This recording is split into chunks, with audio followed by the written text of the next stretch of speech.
Good morning, dear students. Today I, Durga Murthy from Jagran Public School, I am going to teach you the age of industrialization, which is in the second part, and I am going to deal with Unit 3, Industrialization in Colonies, Unit 4, Factories Come Up. Children, we see a vibrant sea trade operated through the main pre-colonial ports.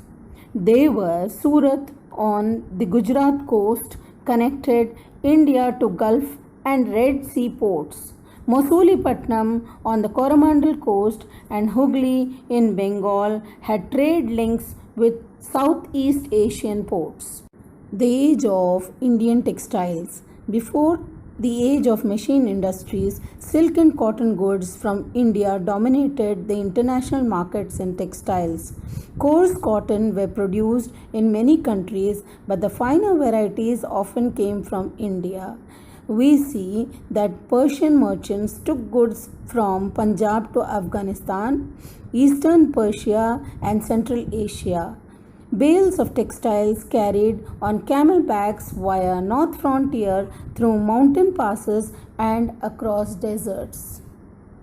The European companies gradually gained power. First, they tried to secure a variety of concessions from the local courts, and then they gained monopoly rights to trade. This resulted in the decline of the ports of Surat and Hooghly. And do you know that the credit that had financed the earlier trade began drying up and the local bankers slowly went bankrupt?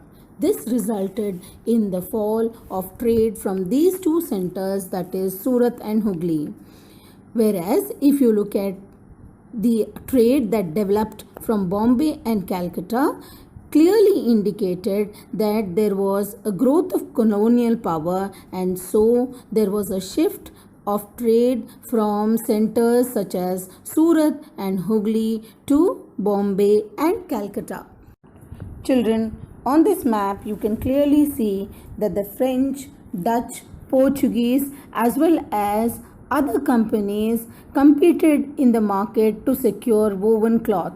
So the weavers and supply merchants could bargain and try selling the produce to the best buyer. Here, the East India Company now decided that they had to find out some solution to eliminate these competitors. The East India Company established political powers. It could assert a monopoly right to trade. So, this it did through a series of steps. The first, the company tried to eliminate the existing traders and brokers connected with the cloth trade and established a more direct control over the weavers. It appointed a paid servant called Gomastas. The second, it prevented company weavers from dealing with direct buyers. One way of doing this was through a system of advances. Once an order was placed, the weavers were given loans to purchase the raw material for their production. Those who took loans had to hand over the cloth they produced to Gomastas. As loans flowed in and demand for fine textiles expanded, weavers eagerly took the advances hoping to earn more. But they could not really repay back the loan on time, nor could they produce the cloth at the expected time. However, in many weaving villages, there were reports of clashes between weavers and Gomastas. Earlier, the supply merchants were from the villages and they had close relationship with the weavers, looking after their needs and helping them in times. The new Gomastas, who were appointed or paid servants of the East India Company, acted arrogantly, marched into villages with sepoys and peons, and punished weavers for a delay in supply, often beating them and harassing them. The weavers lost space to bargain, and now they decided that they would not take any loans from the Gomastas who were appointed by the East India Company, nor would they produce any cloth for them. Here you can see how the East India Company Gomastas or paid servants were harassing the weavers. So, in many places in Karnataka and Bengal, weavers deserted villages and migrated, setting up looms in their villages where they had some family relations. Elsewhere, weavers, along with the village traders, revolted, opposing the company and its officials. In the beginning of the 19th century, exports from India declined. Why did this happen? Let us look at the causes. As cotton industries developed in England, industrial groups began worrying about the imports from other countries. They pressurized the government to impose import duties on cotton textiles so that Manchester goods could sell in Britain without facing any competition from outside. At the same time, industrialists persuaded the East India Company to sell British manufacturers in Indian markets as well. Export of British cotton increased drastically in the early 19th century. At the end of the 18th century, there had virtually been no imports of cotton piece goods into India. Children, we saw now that the Indian markets were flooded with Manchester goods. The export of the Indian weavers collapsed and the market shrank, and most of the Manchester goods were imported into India.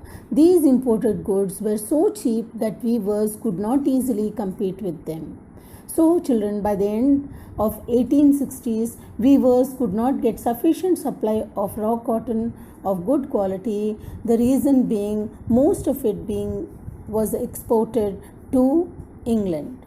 As raw cotton exports from India increased, the price of raw cotton shot up.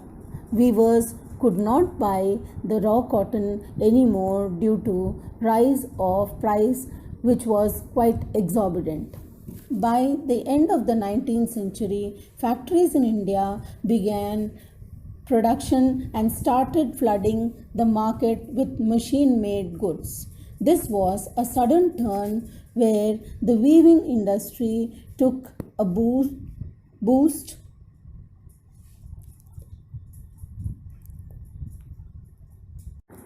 The first cotton mill in Bombay came up in 1854 and it went into production 2 years later.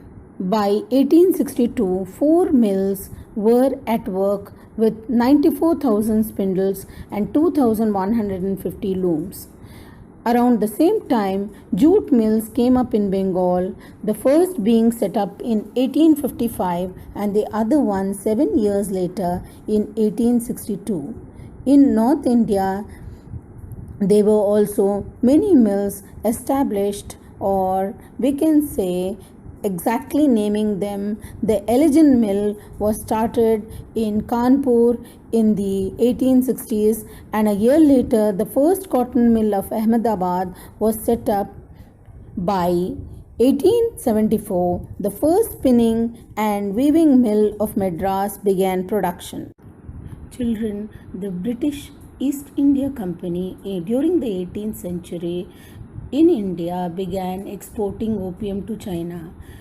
In this export process, many traders provided finance, procured supplies, and shipping consignments. Consignments means a batch of goods which are destined for delivery to someone. Having earned through this trade, they had decided to set up business in various parts of India. In Bengal, Dwarkanath Tagore set up 6 joint stock companies in the 1830s and 1840s, since he had earned a lot in trade. In Bombay, Parsis like Dinshaw Petit and Jamshedji Nusratwanji Tata built huge industrial empires. Seth Hukum Chand set up the first Indian jute mill in Calcutta in 1917.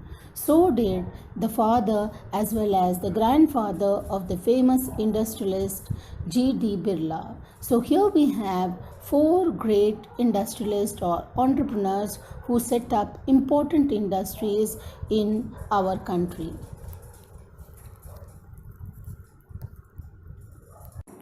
You might be wondering from where the workers came to work in such huge industries that were established in Bombay, Calcutta, etc.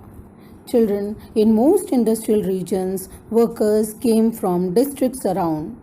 Peasants and artisans who found no work in the villages went to the industrial centers in search of work. Most often, mill workers moved between village and city, returning to their villages after harvest, that is, during the festival season. Over time, as the news of employment spread, workers traveled great distances in hope of work in the mills. The jobs that were available were less than the jobs that were demanded or sought. Getting jobs was always a difficult question.